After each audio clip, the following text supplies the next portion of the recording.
Halo semuanya, kali ini saya akan menceritakan sebuah film yang merupakan bagian dari Sony Spider-Man Universe, di mana film ini merupakan rangkaian cerita untuk film Spider-Man.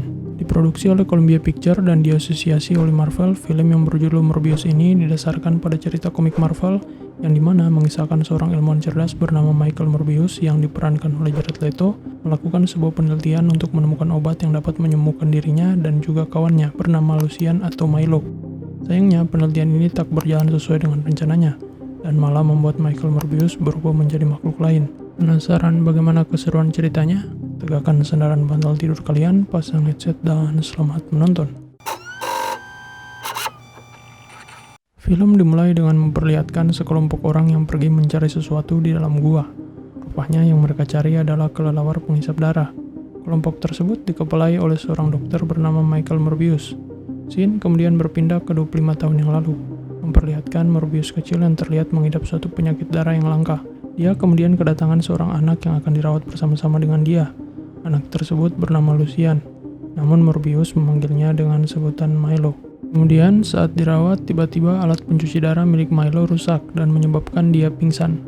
Melihat ini, dengan cepat Morbius yang pintar langsung memperbaiki alat tersebut. Dr. Nicholas yang mengetahui kepintaran Morbius ini kemudian mengirimkan Morbius ke sebuah sekolah dan Morbius juga mendapatkan beasiswa untuk pendidikan dokternya. Sebelum berangkat, Morbius menitipkan surat untuk Milo. Dia berkata bahwa dia akan belajar dengan baik dan akan menemukan obat yang akan menyembuhkan mereka. Berpindah ke masa sekarang, diperlihatkan bahwa Michael Morbius sudah berhasil menyelesaikan gelar dokternya. Dia juga berhasil mendapatkan penghargaan atas penemuannya terhadap darah buatan yang sudah berhasil menyelamatkan banyak nyawa. Diperlihatkan juga bahwa Dr. Morbius telah bekerja di sebuah rumah sakit.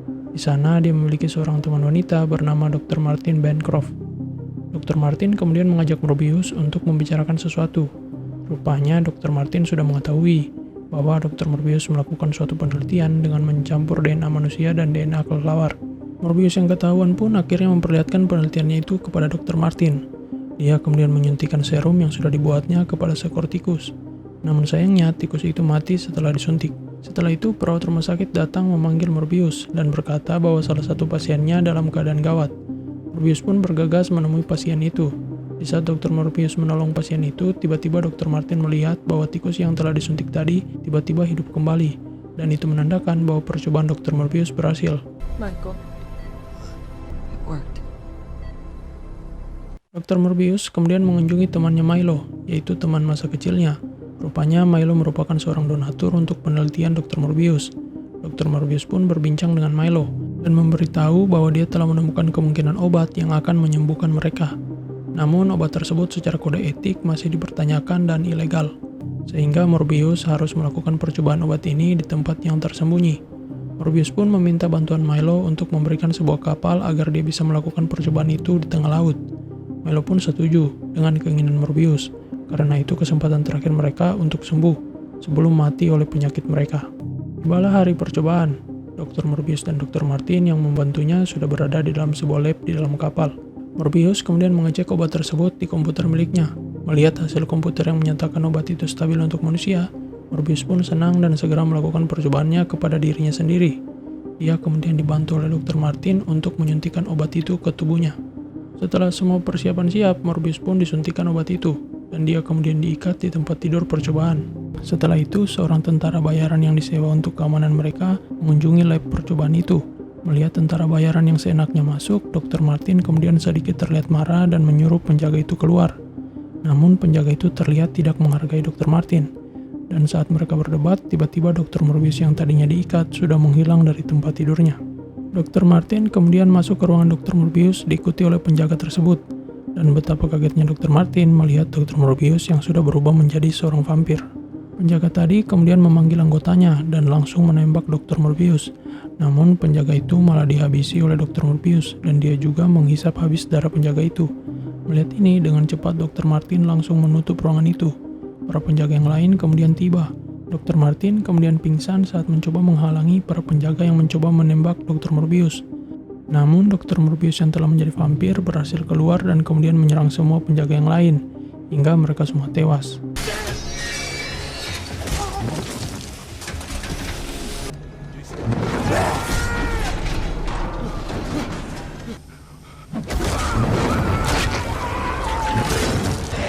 Setelah itu, Dr. Morbius kemudian tersadar dan mendapati dirinya yang telah berubah menjadi lebih sehat dari yang sebelumnya.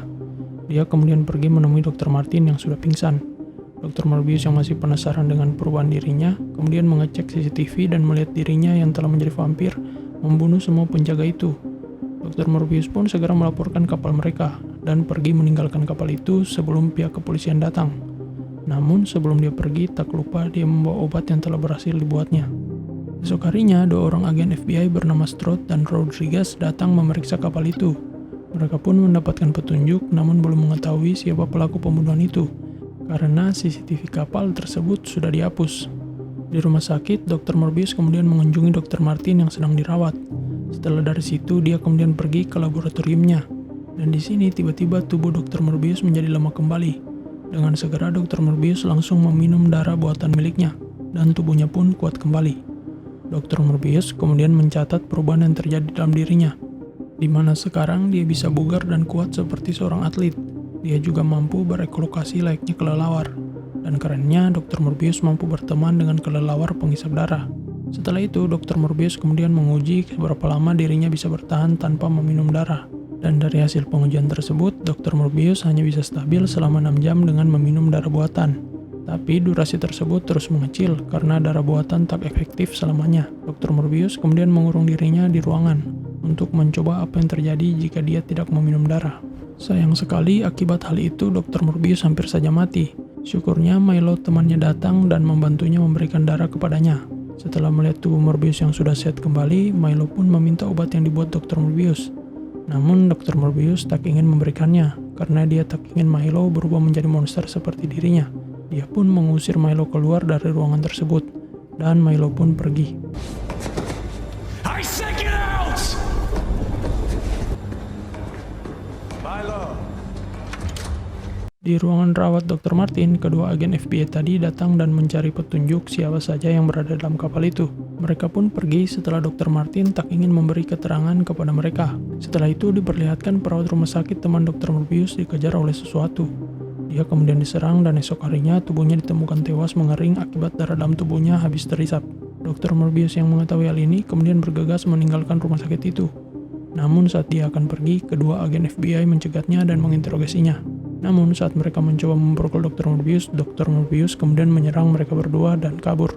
Sayangnya Dr. Morbius harus tertangkap karena berlari ke atas atap dan tak ada jalan untuk meluruskan diri. Akibat hal ini, Dr. Morbius kemudian ditahan dan juga dituduh sebagai pelaku pembunuhan perawat tadi. Malam harinya di ruang tahanan, Dr. Morbius kedatangan tamu yaitu Milo. Dia kemudian berbincang dan mengatakan akan mengeluarkan Morbius dari penjara itu. Sebelum Milo pergi, dia kemudian meninggalkan satu kantung darah manusia untuk Dr. Morbius. Setelah Milo pergi, Dr. Morbius pun menyadari sesuatu. Milo temannya melupakan tongkat miliknya di dalam penjara, padahal dia sama sekali tidak mampu berjalan tanpa tongkat itu. Itu artinya Milo lah pelaku pembunuhan itu, karena dirinya sudah menggunakan obat itu dan berubah juga menjadi vampir. Dr. Morbius yang marah kemudian segera meminum darah itu dan pergi mengejar Milo. Rupanya si Milo ini menjadi sangat jahat dan dengan sesuka hatinya menyerang siapa saja. Dr. Morbius pun berhasil mendapatkan Milo. Dia kemudian menyuruh Milo untuk berhenti menyerang orang-orang. Namun Milo tetap tak ingin berhenti. Mereka berdua kemudian bertarung dan sampai di stasiun kereta. Di sana mereka dihentikan oleh petugas kepolisian. Namun malangnya petugas itu malah dibunuh oleh Milo. Setelah itu Milo kemudian kembali menyerang Dr. Morbius. Namun Dr. Morbius yang tak ingin menyerang Milo mencoba kabur dari Milo. Di saat itu Dr. Morbius berhasil membangkitkan kemampuannya dan Dr. Morbius pun berhasil terbang. Kepolisian dan FBI kemudian datang ke TKP pembunuhan polisi tadi, dan lagi-lagi mereka mengira bahwa Dr. Morbius lah pelakunya. Besoknya, Dr. Morbius kemudian pergi menemui Dr. Martin. Dia kemudian mengatakan bahwa dia tidak membunuh perawat dan para polisi itu, melainkan Milo yang melakukannya.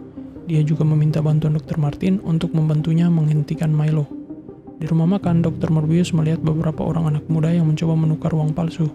Dia kemudian tertarik setelah mendengar mereka memiliki sebuah lab. Dr. Morbius pun mengikuti mereka dan sampai di tempat di mana mereka mencetak uang-uang palsu itu. Dr. Morbius kemudian meminta lab itu dan menyuruh mereka semua keluar.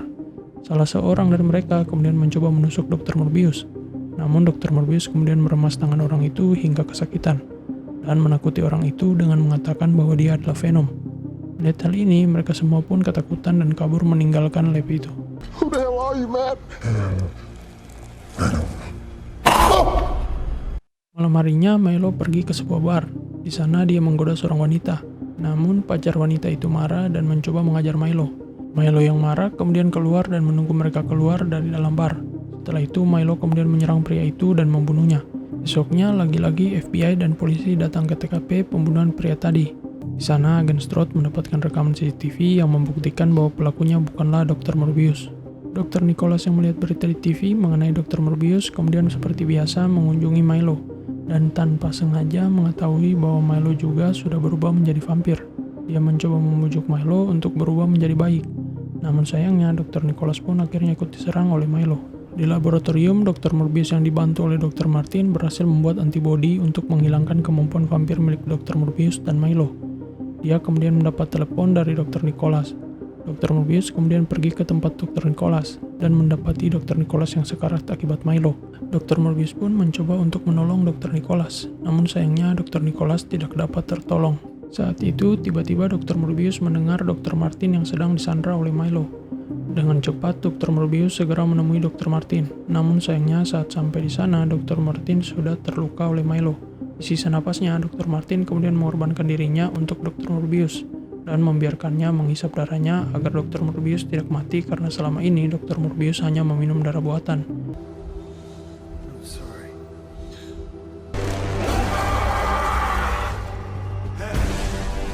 Morbius pun menjadi sangat marah setelah Dr. Martin tewas, dan dengan semua amarahnya dia kemudian menyerang Milo, dan mereka berdua pun bertarung. Awalnya Dr. Morbius terlihat kepayahan menghadapi Milo. Dia sampai terjatuh ke terowongan bawah tanah setelah dihajar Milo. Dan di saat Dr. Morbius pingsan, tiba-tiba ribuan kelelawar vampir datang dan membuat Dr. Morbius tersadar kembali. Dr. Morbius pun kembali menyerang Milo dengan semua kelelawar yang sudah dikendalikannya. Dia kemudian menyuntikkan antibodi itu kepada Milo. Dan Milo pun tewas karena kehilangan semua kekuatan vampirnya. You can't kill me. I'm sorry. Setelah itu, Dr. Morbius pergi dengan semua kelelawar tadi. Dan juga Dr. Martin yang sudah tewas tadi bangkit kembali sebagai vampir. Dan film pun selesai. Karena ini merupakan film yang didasarkan oleh komik Marvel, di akhir film diperlihatkan post-credit scene yang memperlihatkan portal universe yang dibuka oleh Doctor Strange terbuka. Dan penjahat yang berasal dari film Spider-Man Homecoming yaitu Adrian Thomas tiba-tiba berada di sel penjara di kota tempat Dr. Morbius berada.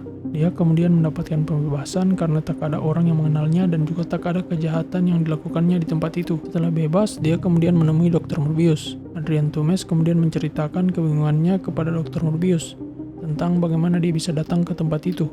Dan dia merasa bahwa kejadian ini ada kaitannya dengan Spider-Man. Dia pun mengajak Dr. Morbius untuk bekerja sama, dan film pun selesai. Sampai jumpa di film-film selanjutnya. Salam Art Film.